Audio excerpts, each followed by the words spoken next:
Welcome to Redirect, Immigration Law and Perspectives, a weekly dive into the world of immigration law and its human consequences. I'm your host, Stephen Robbins, this week flying solo. And this week, the Immigration Court, EOIR, the Executive Office of Immigration Review, released a memo saying that, we could probably fast track some of these cases. And essentially how it works is in immigration court, there are master calendar hearings where there's usually a courtroom in pre-pandemic times, although I think some courts are open now for master calendar hearings. Courtrooms full of people who have been placed in removal proceedings. They've received a hearing notice and they're now here to defend themselves from deportation. And some are represented and some are not. But they're there to advance their case in some way or to maybe ask for more time. And it's at these hearings where the government will present their notice to appear. The notice to appear has already been filed with the court, but the judge will read the allegations to the foreign national, and the foreign national will either admit or deny that they're removable. Applications for relief are usually filed, although they can be filed beforehand by mail to the court. And at these hearings, there's issues that are discussed about eligibility. Well, does this person have any criminal history that might disqualify them? Or are there any particular issues we need to pay attention here to? How long do you want your hearing to be, your final hearing, et cetera, et cetera? These are master calendar hearing issues. There's also individual hearings. Those are the actual merit hearings where the foreign national and their attorney will put on testimony. The government has the chance to cross-examine them. The judge can ask clarifying questions. And ultimately, eligibility for a given relief will be decided by the judge. So what the immigration court is saying with this new memo is when somebody's represented, we should really skip all these preliminary hearings and just sort of file stuff and do it in writing. And so for people who are represented by attorneys, what we're going to do is we're going to send you basically a briefing schedule and tell you when to mail things, and we'll just skip all that stuff. And it's just a way to fast track the process. And the first person I thought of is Judge Paul DeFonzo, who is retired, but a former immigration judge in Seattle, Washington, who I practiced before, who was very meticulous in how he managed his calendar. Everything had to be fleshed out and organized and properly filed before we even started talking about an individual hearing. And I think that's a good thing, to be careful about how you proceed in a case like this, where there's so much on the line. So I reached out to Judge DeFonzo, and he was willing to come on the show to talk about being an immigration judge and his experience as an immigration judge, and also the need for reform at the immigration court. So I thought it was a good conversation. I have to apologize, I think, to the audience because I was really nervous. So I don't remember if we talked about this or not in the actual interview, but my very first hearing was before Judge DeFonzo, and I was a young associate right out of law school, and I'd been told by my boss, basically, this case is open and shut, easy grant, you just need to go and show up, ask some questions, the judge will grant it. And I had no experience in court or immigration, like nothing. No experience whatsoever. I think I had observed one hearing before that. And so I went and we sat down, and Judge DeFonzo came in and said, "Ma'am, has somebody reviewed the application with you in a language that you understand?" And she said, my client said, no, even though we had reviewed it. I knew enough to review the application, but she said no. So Judge DeFonzo was very upset. He said, "Mr. Robbins, how can we proceed if the respondent hasn't even reviewed her application for relief?" And I said, well, I think she's confused. And anyways, it was not good. I definitely got yelled at, and I definitely got bailed out by a nice ICE trial attorney who took pity on me. And she had a really good rapport with Judge DeFonzo, because they're both baseball fans. And she basically stepped in and saved my ass and the ass of my client. And the case was granted, but I learned very quickly with Judge DeFonzo, you prepare a case at a certain level and you prepare all your cases that way. And so ultimately it was a good experience, but I do have a little bit of PTSD. And so I had a nightmare last night about doing the interview and the audio not working and, all these things. And anyhow, it went fine, but I am a little bit nervous, you can tell. And part of that is also because I do have respect for him as a judge. I always felt like, I told my clients going into his courtroom, he's very serious, very stern. He might get upset with you. He might look at you in a way that makes you have nightmares later on with just a certain look. But the important thing is the result on the back end. Will it be carefully considered? Will the evidence be carefully considered? Will the decision be fair? And the answer to that question was yes. There was also a judge in Seattle who will go unnamed around the same time who was, sweet as candy, just the nicest guy, really, really sweet, lovely. Every court I ever had with him was a lovely experience. My clients never felt intimidated or, I'm sure they were nervous, and then he would deny everything.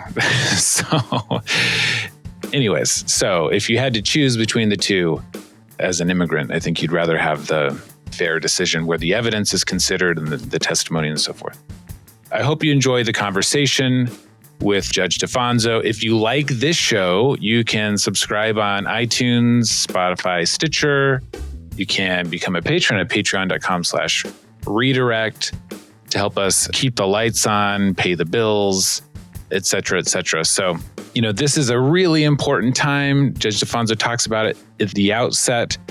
Well, he doesn't mention politics specifically, but there's this window of opportunity to push for real reforms.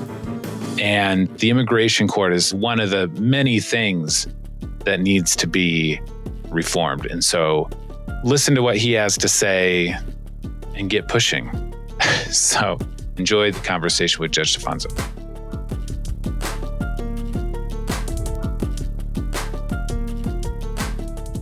Just so you know, the show is produced and we can chop this all up. So if you want to say something about or any of these types of people, and then later you feel like, maybe that shouldn't be public domain, you just need to let me know.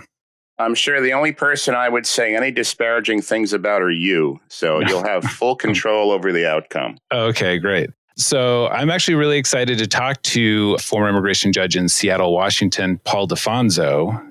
How are you doing? Stephen, first of all, thank you for having me on. I'm doing well. I hope you and your family are well under the circumstances in the time of COVID. I'm not even sure if the Seattle court is open, is it?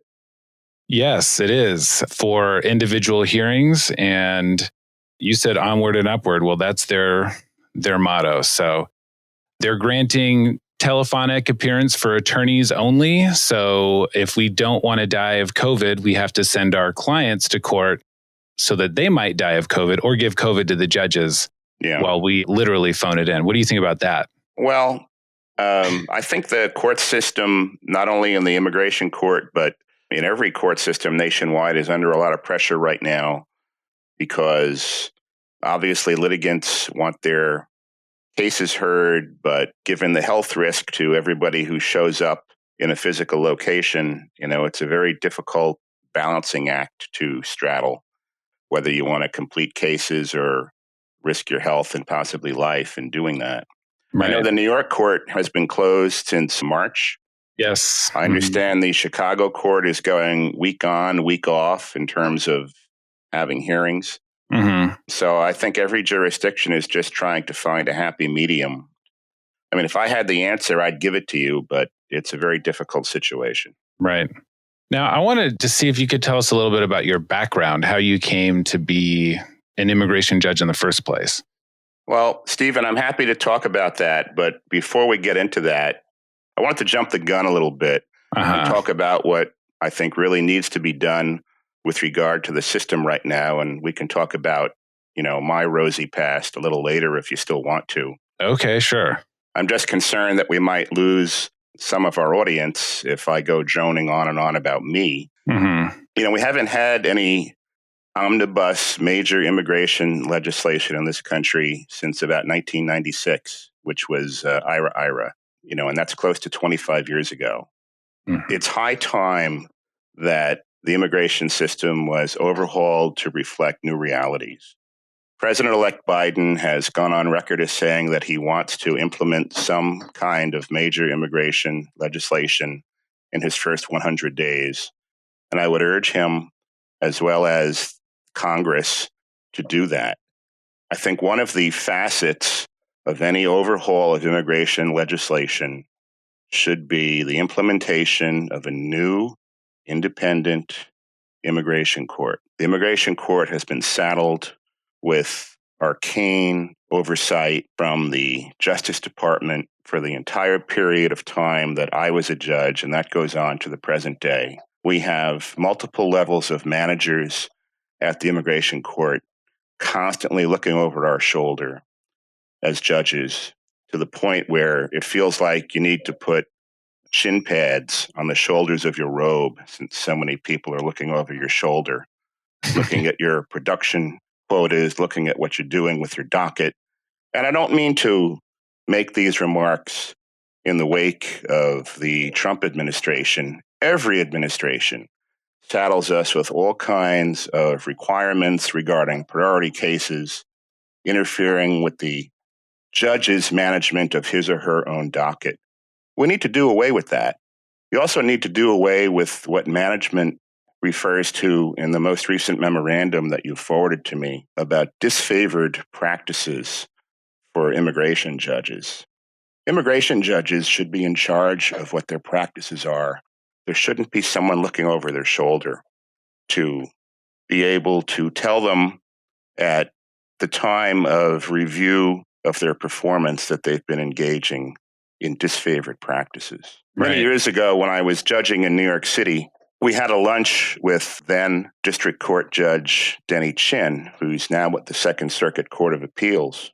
And one of my colleagues asked Judge Chin if there was some oversight body in the court where he sat, reviewing, for instance, how long it took them to issue decisions on motions that came in. And he paused and he looked at us incredulously, as if he didn't understand the question. And finally he said, well, no, there's nothing like that in the court system. And it was something of an eye-opening answer for us, because we've had people looking over our performance from day one, and I became a judge in 1996. So this has to stop.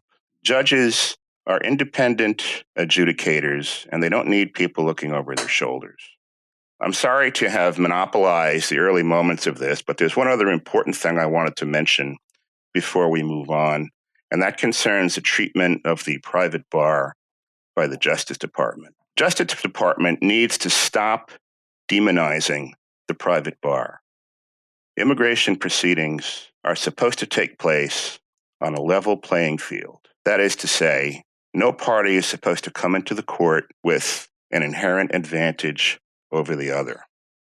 When you have an individual like former Attorney General Jeff Sessions, who addresses a group of new immigration judges in September of 2018, telling them, and I'm quoting, "Good lawyers, using all of their talents and skill, work every day like water seeping through an earthen dam to get around the plain words of the INA to advance their clients' interests. Theirs is not the duty to uphold the integrity of the act."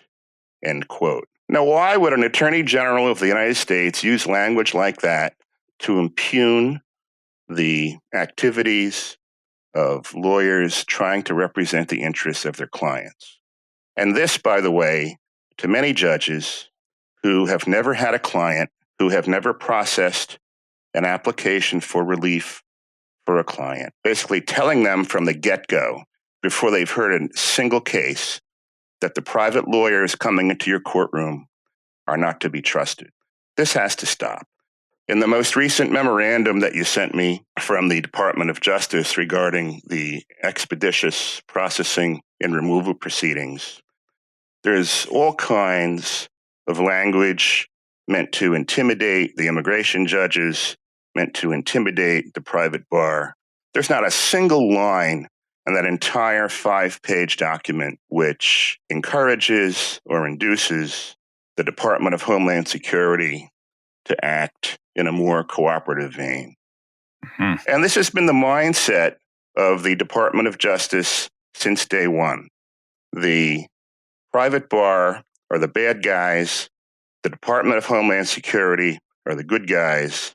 And although we're not going to tell you how to decide your cases, you have to process these cases as expeditiously as possible, preferably like an automaton and not a judge who is deliberating over the future of someone's life. Finally, the Department of Justice needs to implement better background diversity in its hiring of immigration judges. Members of the private bar bring something special to the immigration court if and when they become judges. Their orientation is not an enforcement orientation, and the court needs that perspective.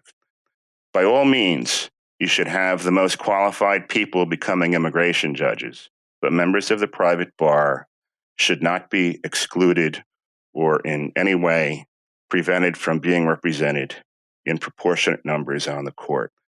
That's my screed. So I'm sorry if I jumped the gun on what you wanted to ask me, but I wanted to get all that out before we might lose some of our audience. No, that was very well spoken, like a judge almost, I would say.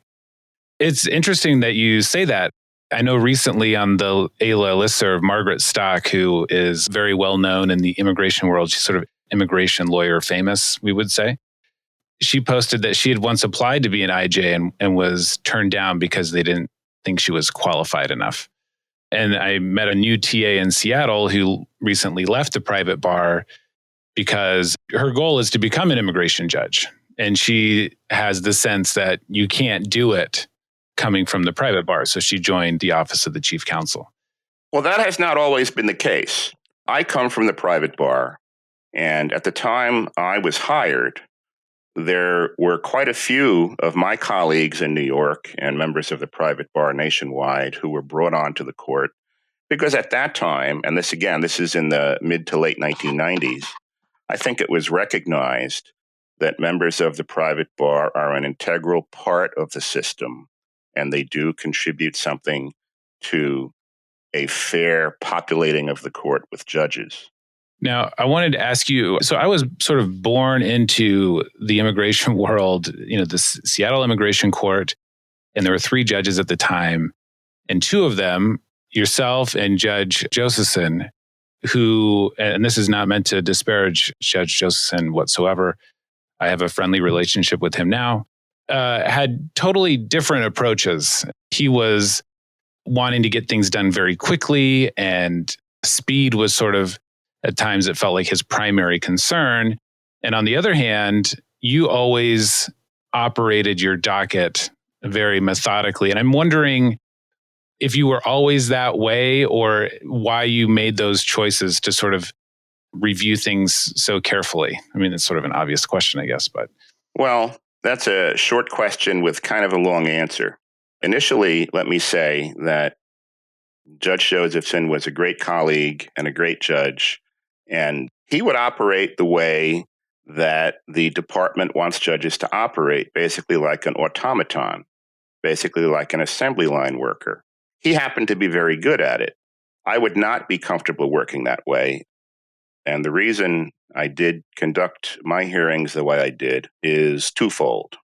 First of all, as I mentioned previously, I come from the private bar. I worked for a small immigration law firm in New York City for about 15 years.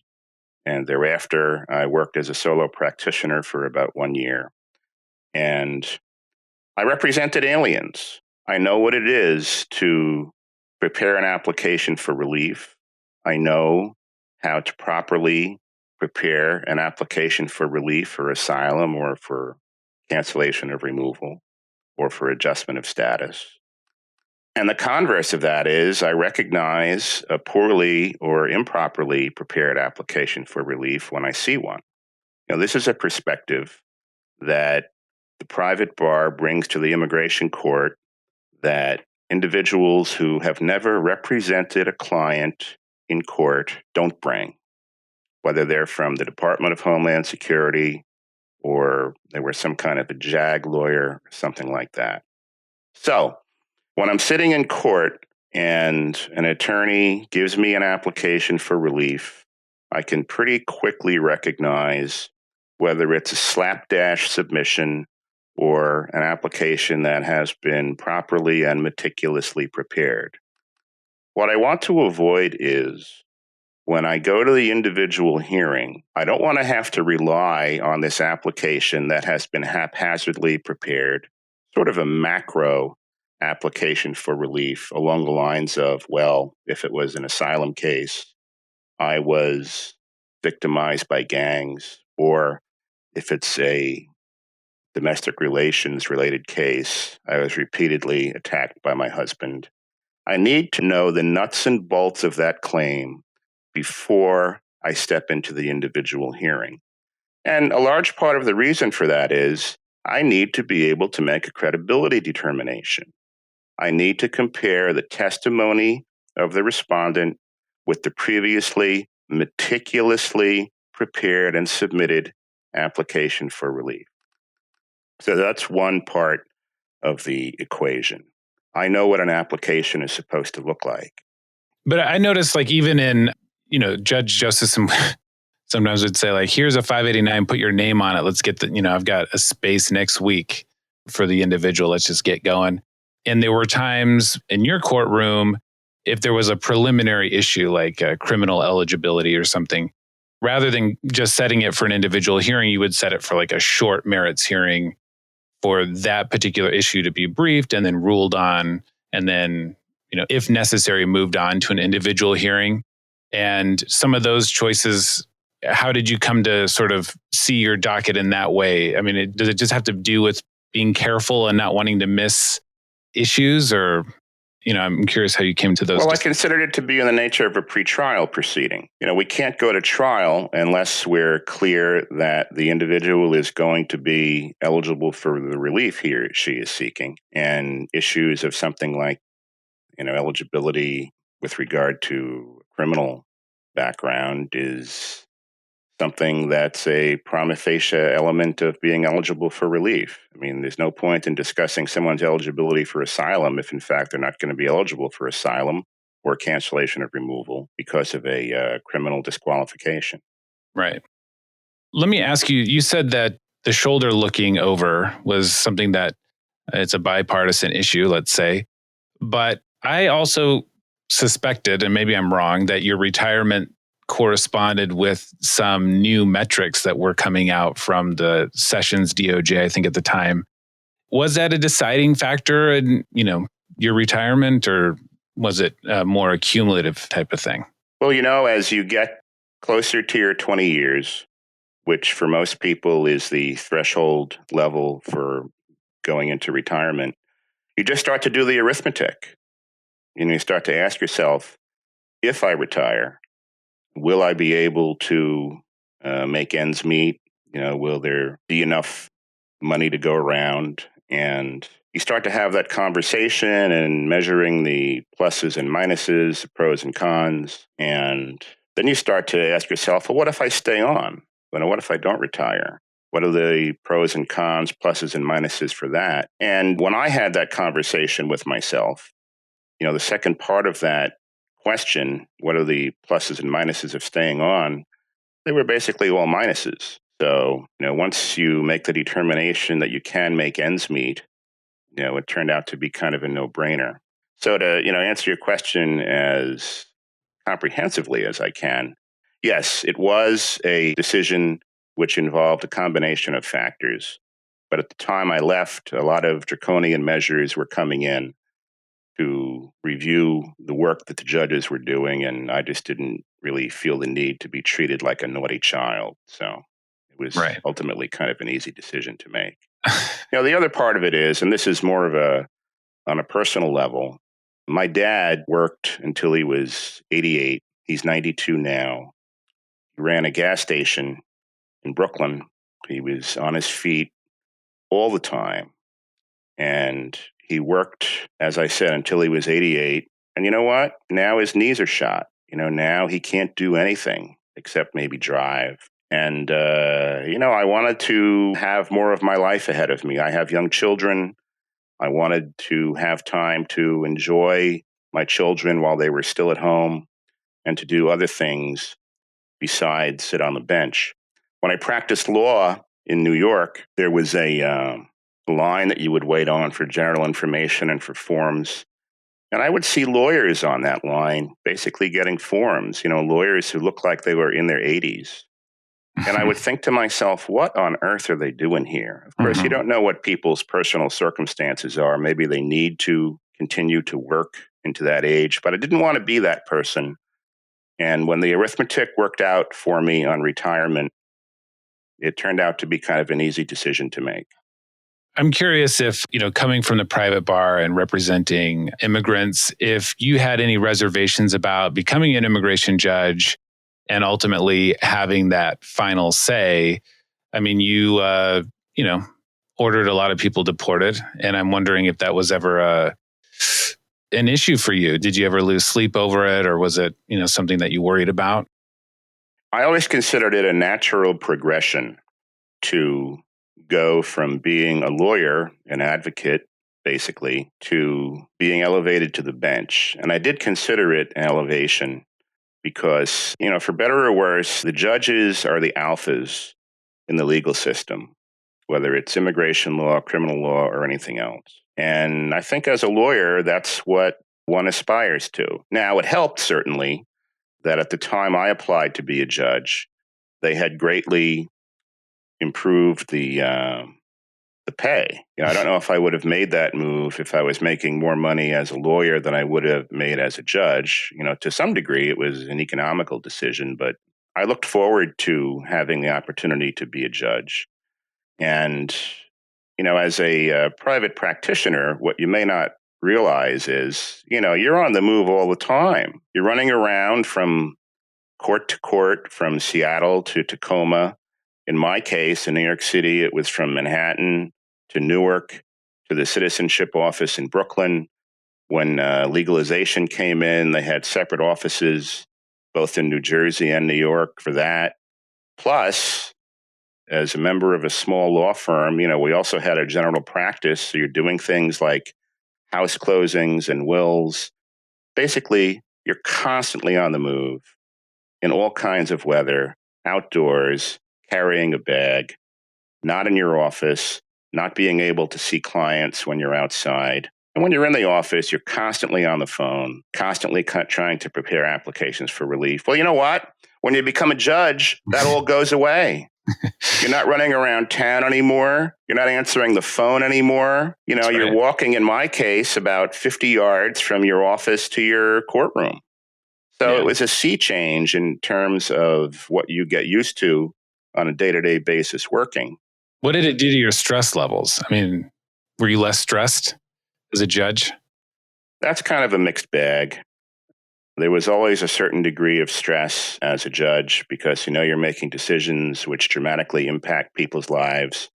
And in my case, I knew that whatever decision I made, someone was going to be disappointed on one side or the other.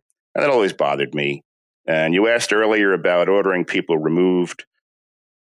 I guess it bothered me a little bit, but I knew it was a necessary adjunct of the job. So I never necessarily lost any sleep over it. Now, you mentioned earlier, the importance of getting an independent court, and we've had Dana Marks and some other immigration judges on to talk about that too. I'm curious, do you have any thoughts on sort of more broad immigration reform and what you would like to see from an administration in terms of like things outside of the immigration court?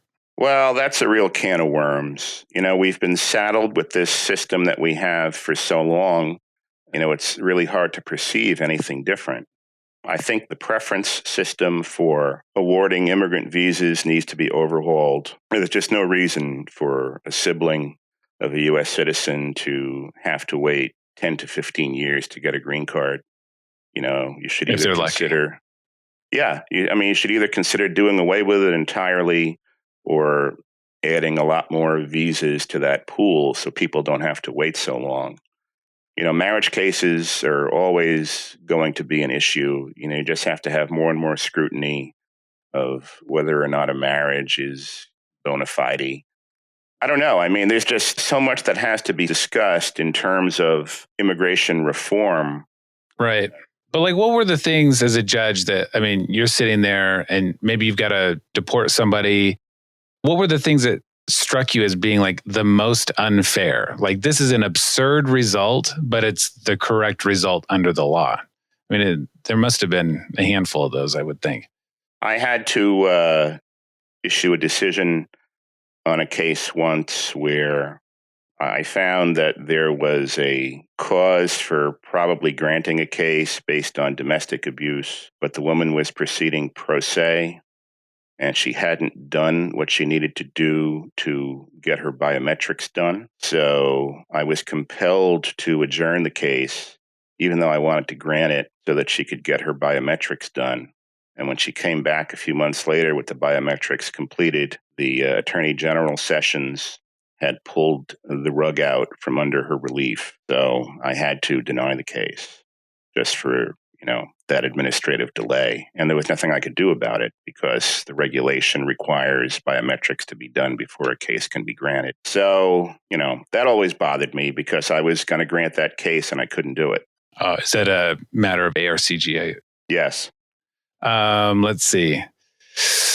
I had a nightmare about this interview last night because you were the judge that gave me the most anxiety, not because of your decisions, which I found to be very fair, but just because you were so thorough. And, we have in our office what we call the DeFonzo standard. So my assistant knows to prepare an application and to prep things up to what we call the DeFonzo standard.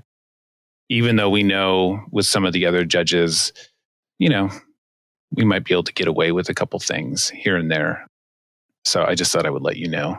Well, I'm sorry that I caused you anxiety. That was, I did certainly want to convey to the attorneys who practiced before me on both sides, by the way, that when they were supposed to bring something into court for me, that they should bring it in and that it should be prepared properly.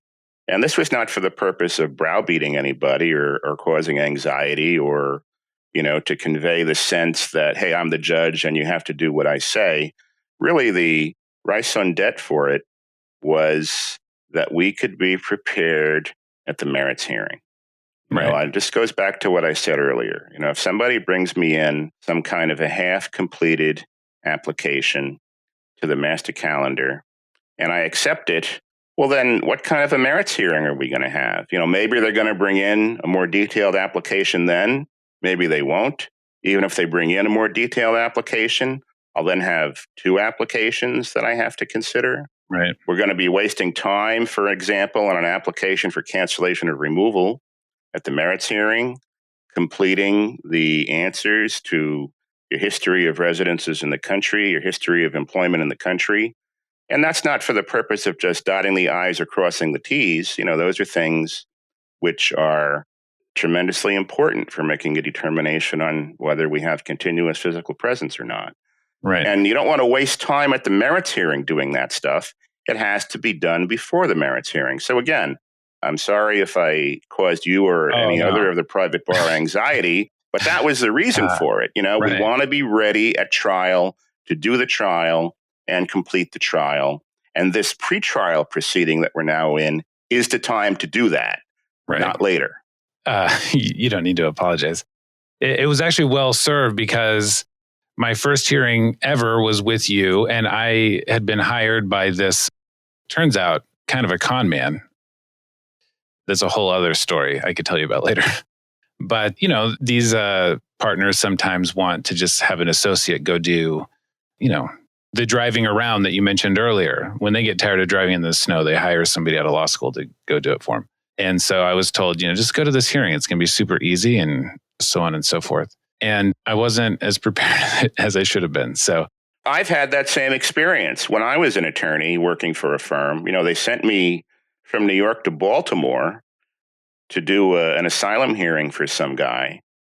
And they said, oh, this is going to be easy. Just tell the judge that you want to wait for the advisory opinion and you'll come right back. Well, you know what?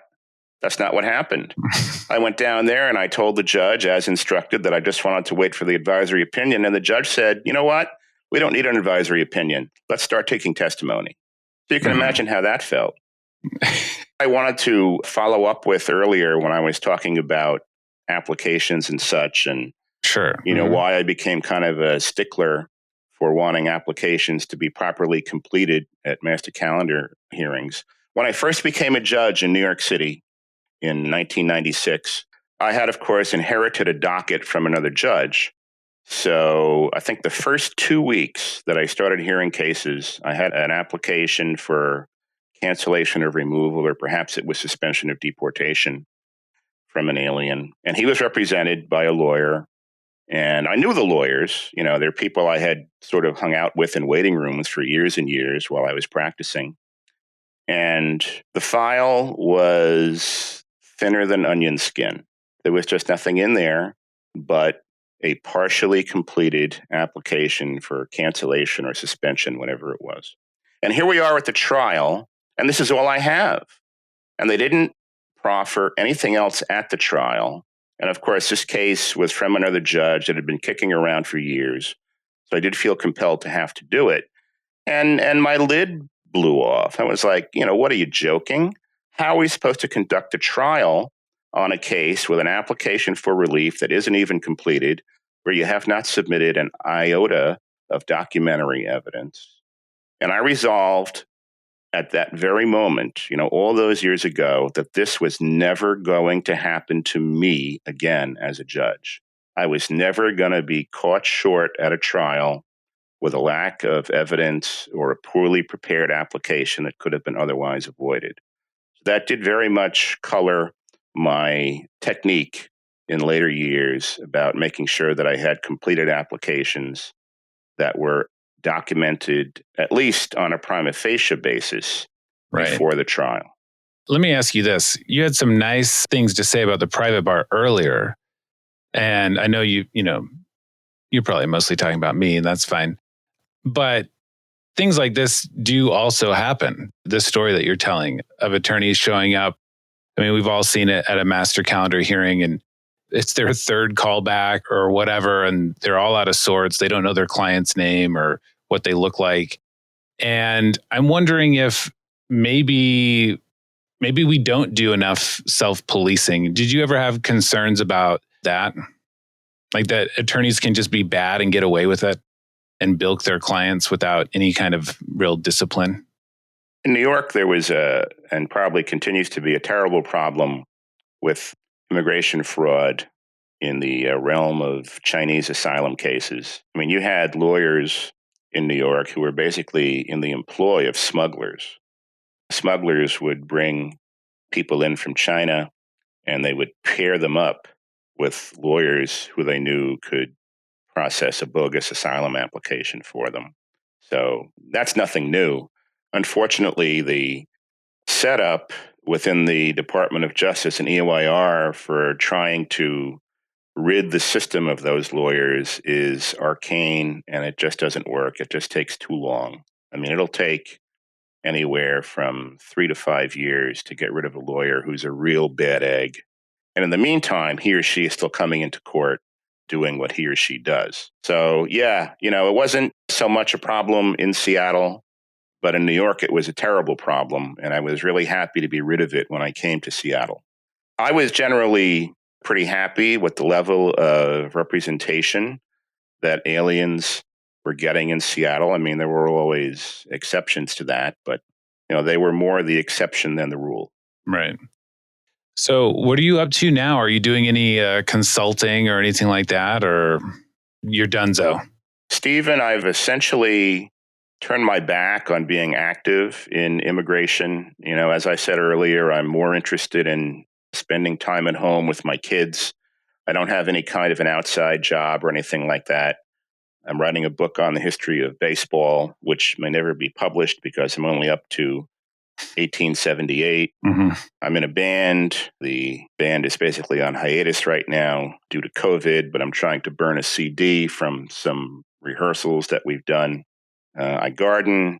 I walk our 15-month-old Anatolian Shepherd. And I have done some speaking engagements for Kind, just trying to keep my toe in the immigration biz. But if I call you and I want to pick your brain, you're going to say, what are you doing? I'm walking the dog. You know, my brain has been so removed from the immigration realm. I don't know that you would want to pick it. You know, I don't really know what's going on to a great degree. I had to ask you for the memorandum on the new court procedures, you know, and I don't miss it except for the bad dreams, to tell you the truth. Bad dreams? I don't want to make more of that than it is. I still have bad dreams about running around New York City trying to file immigration applications when I perhaps should be in the office. But right. I don't miss it, and I've never really been that interested in doing consulting. I don't know that, again, my consulting would be very worthwhile. You know, I'll say this in terms of what lawyers can do to improve their court appearances. Mm-hmm. Pregnant pause. Pregnant pause. Don't take too many cases. You know, if you just make yourself so busy that you can't properly focus on individual cases anymore, you're doing both yourself and your client a disservice. You know, if you are being fabulously successful and people are beating down your door because they want you to be their lawyer, terrific.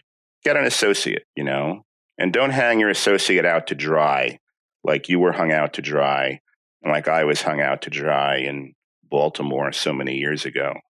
You can't be a good lawyer if your mind is being stretched in 23 different directions at the same time. That's a good point. Well, we've gone a little long. I appreciate your time. Paul DeFonzo, former immigration judge. Thanks for coming on the show. My pleasure, Stephen, and good luck to you and your family. Stay safe and secure over the cruel winter. You too.